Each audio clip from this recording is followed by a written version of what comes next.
নমস্কাৰ মই ৰাহুলে লৈ আছো আগন্তুক হ'বলগীয়া অসম চৰকাৰৰ বিভিন্ন এক্সাম যেন এডিআৰই আসাম পুলিচ ইত্যাদিৰ প্ৰতি লক্ষ্য কৰি কিছুমান ইম্পৰ্টেণ্ট এমচিকিউ তাৰে আজি আসাম হিষ্ট্ৰী পাৰ্ট 13 আলোচনা কৰিবলৈ ওলাইছো আৰু ইতিমধ্যে মই বিভিন্ন ভিডিঅ' চিৰিজো সম্পূৰ্ণ কৰিছো যদি আপোনালোকে ভিডিঅ'বোৰ চোৱা নাই ভিডিঅ'টিৰ ডেসক্ৰিপচনতে লিংকবোৰ পাব পাৰিলে গৈ ভিডিঅ'বোৰ চাই ল'ব তাতে মই বহুত ইম্পৰ্টেণ্ট এমচিকিউ প্ৰিভিয়াছ ইয়াৰৰ কোৱেশ্চন কাৰেণ্ট এফেয়াৰ্স ইত্যাদি আলোচনা কৰিছো লগতে হৈ যোৱা ভিডিঅ'সমূহৰ যদি আপোনালোকে পিডিএফ লব বিচাৰে তেতিয়াহলে মোৰ টেলিগ্ৰাম চেনেলৰ পৰা লব পাৰিব টেলিগ্ৰাম চেনেলৰ লিংকো মই ভিডিঅ'টিৰ ডেসক্ৰিপচনতে দি দিম পিছে বলক পলম নকৰাকৈ আজিৰ পাৰ্ট 13 ভিডিঅ'টি আলোচনা কৰো 173 নম্বৰ question who invite Krishnaram Bhattacharya কোনে কৃষ্ণাৰাম ভট্টাচাৰ্যক আমন্ত্ৰণ কৰিছিল বুলি সুধিছে ইয়াত এ দিছে ৰুদ্ৰসিংহ বি দিছে শিৱ সিংহ চি দিছে প্ৰমত্ত সিংহ ডি দিছে ৰাজেশ্বৰ সিংহ ইয়াৰ ৰাইট এনসাৰটো হ'ব এ ৰুদ্ৰসিংহে কৃষ্ণৰাম ভট্টাচাৰ্যক আমন্ত্ৰণ জনাইছিল আৰু কামাখ্যাৰ চোৱাচিতাৰ দায়িত্ব দিছিল আৰু তেওঁ কামাখ্যা মন্দিৰ চোৱাচিতাৰ দায়িত্ব দিছিল next question 174 number who translate the book Abhijnanam Shakuntalam বুকখন কোনে অনুবাদ কৰিছিল বুলি সুধিছে ইয়াত দিছে কৃষ্ণৰাম ভট্টাচাৰ্য বি দিছে কবিৰাজ চক্ৰৱৰ্তী চি দিছে সুকুমাৰ বৰকাইত ডি দিছে জেমছ মিল ইয়াৰ ৰাইট এনসাৰটো হ'ব বি সুকুমাৰ বৰকাইত অৰ্থাৎ সুকুমাৰ বৰকাইতে অভিজ্ঞানম শকুন্তলম বুকখন অনুবাদ কৰিছিল next question 175 number question after the death of Rudra Singha who ascended the throne Rudra Singhar mৃত্যুৰ পিছত ৰাজ সিংহাসনত কোনে বহিছিল বুলি সুধিছে এ দিছে শুক্ৰাংফা বি দিছে শিৱ সিংহ চি দিছে প্ৰমত্ত সিংহ ডি দিছে ৰাজেশ্বৰ সিংহ ইয়াৰ ৰাইট এনসাৰটো হ'ব বি শিৱ সিংহ ৰুদ্ৰ সিংহৰ মৃত্যুৰ পিছত তেওঁৰ পুত্ৰ শিৱ সিংহই ৰাজ সিংহাসনত বহিছিল নেক্সট কোৱেশ্চন 176 নম্বৰ what is the Ahom name of king Shiva Singha ৰজা শিৱ সিংহৰ আহোম নেমটো কি বুলি সুধিছে এ দিছে সুতানফা বি দিছে সুতিনফা চি দিছে লাই ডি দিছে সুপাতফা ইয়াৰ ৰাইট এনসাৰটো হ'ব সুতানফা অৰ্থাৎ এ হ'ব ইয়াৰ ৰাইট এনসাৰ তাৰোপৰি ইয়াত চি অপশ্যন দিছে লাই হ'ল গদাপানীৰ পুত্ৰ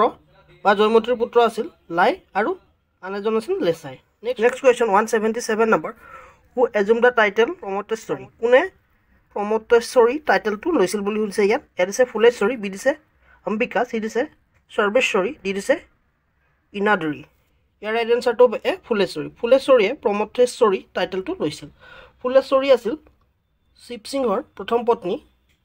আৰু এই ফুলেশ্বৰীকে ফুলমতী নামেৰেও জনা যায় আৰু তেওঁৱে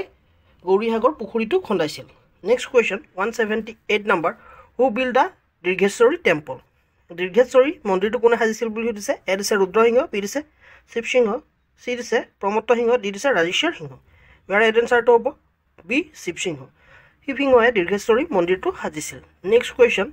179 নম্বৰ who made Shaktism is state religion কোনে শাক্তইজমক ষ্টেট ৰিলিজিয়ন হিচাপে ডিক্লেয়াৰ কৰিছিল বুলি সুধিছে এ দিছে ৰুদ্ৰসিংহ বি দিছে শিৱ সিংহ চি দিছে প্ৰমত্ত সিংহ ডি দিছে ৰাজেশ্বৰ সিংহ ইয়াৰ ৰাইট এনসাৰটো হ'ব বি শিৱ সিংহই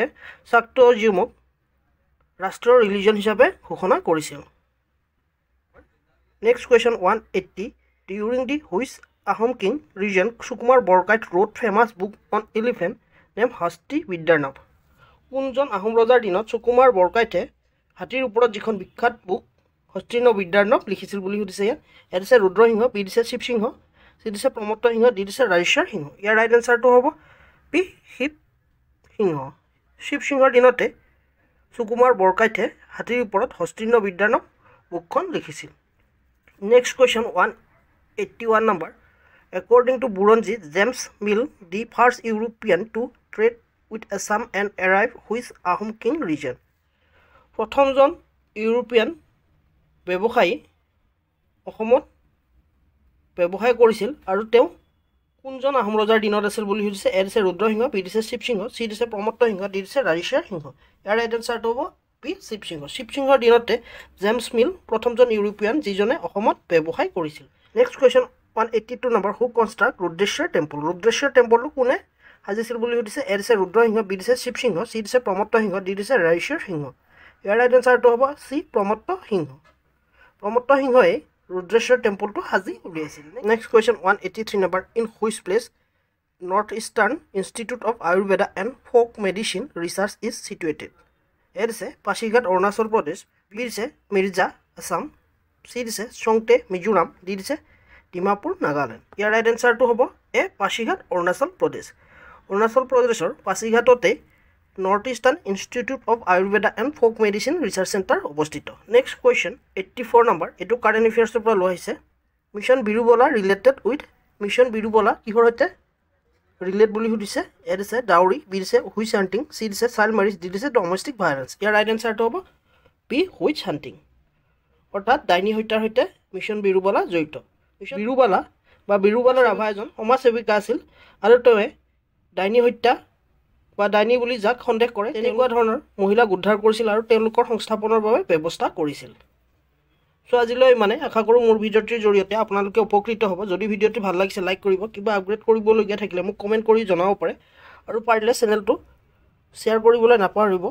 আৰু যোৱাৰ আগতে পাৰিলে চেনেলটো ছাবস্ক্ৰাইব কৰিবলৈ নাপাহৰিব। আজিলৈ পুনৰ এটি নতুন ভিডিঅ'লৈ অতি শীঘ্ৰে লগ পোৱাৰ প্ৰতিশ্ৰুতিৰে আজিলৈ ধন্যবাদ।